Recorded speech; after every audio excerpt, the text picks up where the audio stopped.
Dahulu kala di sebuah kampung kecil di tepi laut, hidup seorang ibu yang miskin, namun kaya akan kasih. Ia membesarkan anaknya dengan doa dan harapan, agar kelak nasib sang anak berubah. Ketika ombak memanggil dan layar terkembang, anak itu pergi mengejar dunia. Harta ia dapatkan, kedudukan ia genggam. Namun, saat ia kembali, ia lupa dari mana ia berasal. Tangis seorang ibu terdengar ke langit, dan laut menjadi saksi. Sejak hari itu, manusia belajar bahwa durhaka tak pernah berakhir tanpa akibat.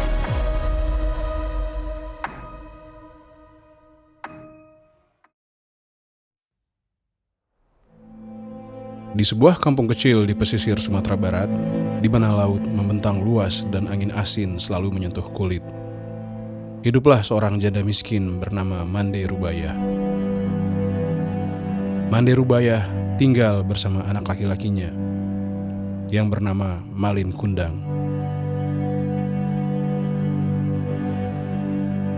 Kampung itu sederhana. Rumah-rumah kayu berdiri menghadap pantai, dan kehidupan penduduknya bergantung sepenuhnya pada laut dan hasil dagang yang singgah sesekali. Mande Rubayah telah lama kehilangan suaminya. Sejak saat itu, ia menjalani hidup dengan satu tujuan, membesarkan Malin sebaik yang ia mampu. Setiap hari ia bekerja tanpa mengenal lelah. Pagi-pagi ia sudah bangun, menyiapkan dagangan kecil atau membantu apapun yang bisa menghasilkan sedikit uang. Tubuhnya sering letih, tangannya kasar, tetapi hatinya selalu lembut saat memandang anaknya.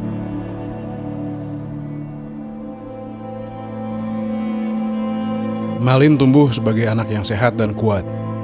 Ia cerdas, cepat belajar, dan jarang mengeluh meski hidup dalam kekurangan.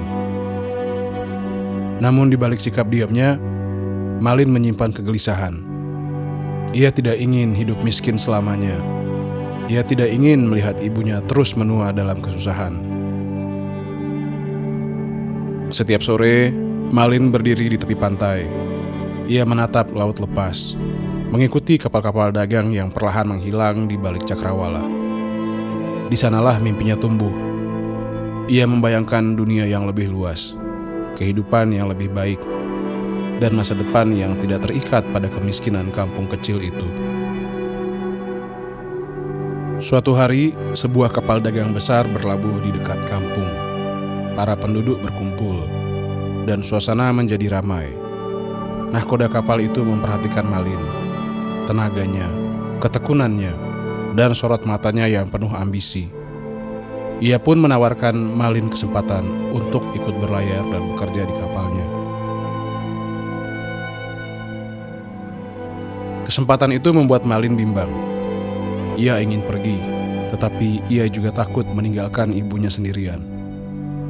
Malam itu, ia berbicara dengan Mande Rubayah.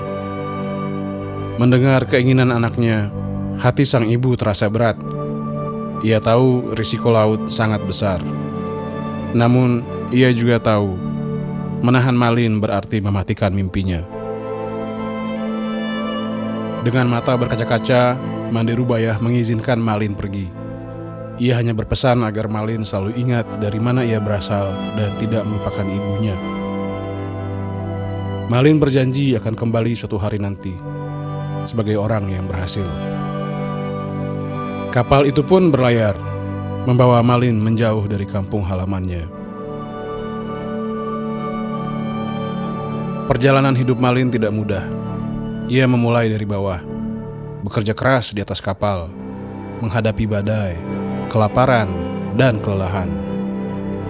Namun Malin tidak menyerah. Ia belajar berdagang, belajar membaca peluang, dan belajar bertahan hidup. Tahun demi tahun berlalu, dan perlahan nasibnya berubah. Malin Kundang bukan lagi anak miskin dari kampung nelayan. Ia menjadi saudagar kaya, memiliki kapal sendiri, harta berlimpah, dan nama yang disegani. Ia menikahi seorang wanita bangsawan yang anggun dan terhormat. Kehidupannya kini dipenuhi kemewahan. kehormatan, dan pujian. Namun di balik semua itu, ada sesuatu yang pelan-pelan menghilang dari dirinya. Kenangan tentang kampung halaman, wajah ibunya, dan janji yang pernah ia ucapkan sebelum berlayar. Sementara itu, di kampung kecil yang sama, Mande Rubayah terus menunggu. Tahun demi tahun membuat tubuhnya semakin renta. Rambutnya memutih, langkahnya melemah. Namun setiap pagi, ia tetap berjalan ke pantai, menatap laut, menunggu. Orang-orang sering merasa iba padanya. Banyak yang berkata bahwa Malin mungkin tak akan kembali. Namun Mande Rubayah tidak pernah berhenti berharap. Ia percaya seorang anak tidak akan melupakan ibunya. Suatu pagi, sebuah kapal besar dan megah berlabuh di dekat kampung. Kabar tentang kedatangan saudagar kaya itu segera menyebar. Penduduk berbondong-bondong menuju pelabuhan. Ketika Mande Rubayah mendengar kabar itu, jantungnya berdegup kencang. Entah mengapa, ia merasa yakin.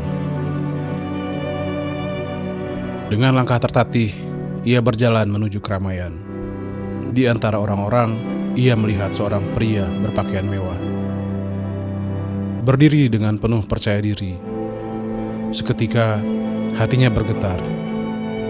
Wajah itu tak mungkin salah. Itu Malin, anaknya. Dengan suara gemetar, Mande Rubayah memanggil namanya.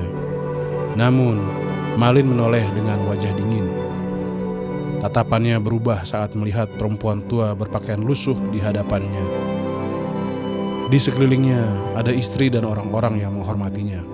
Rasa malu dan gengsi menguasai hatinya. Dengan suara keras, Malin menyangkal perempuan itu sebagai ibunya.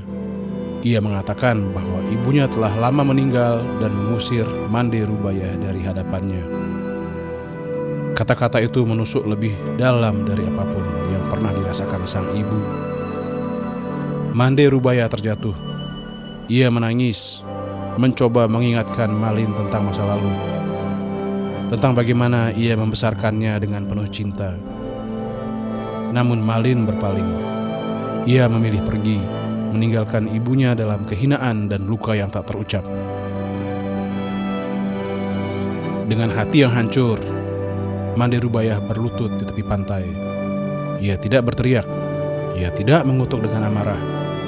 Ia hanya berdoa, menyerahkan semuanya kepada Tuhan. Tak lama setelah kapal Malin berlayar, langit berubah gelap. Angin bertiup kencang. Ombak meninggi. Badai datang dengan dahsyat. Kapal Malin dihantam gelombang besar.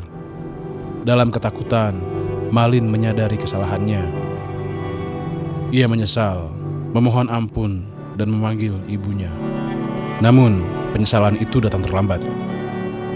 Tubuh Malin perlahan mengeras, berubah menjadi batu, dalam posisi bersujud menghadap laut. Kapalnya hancur dan terdampar menjadi karang di tepi pantai. Hingga kini, batu di pantai Air Manis dipercaya sebagai Malin Kundang, sebuah kisah yang diwariskan dari generasi ke generasi. Bukan sekedar legenda, tetapi peringatan bahwa sejauh apapun ia berlayar, seorang ibu adalah asal yang tak boleh dilupakan.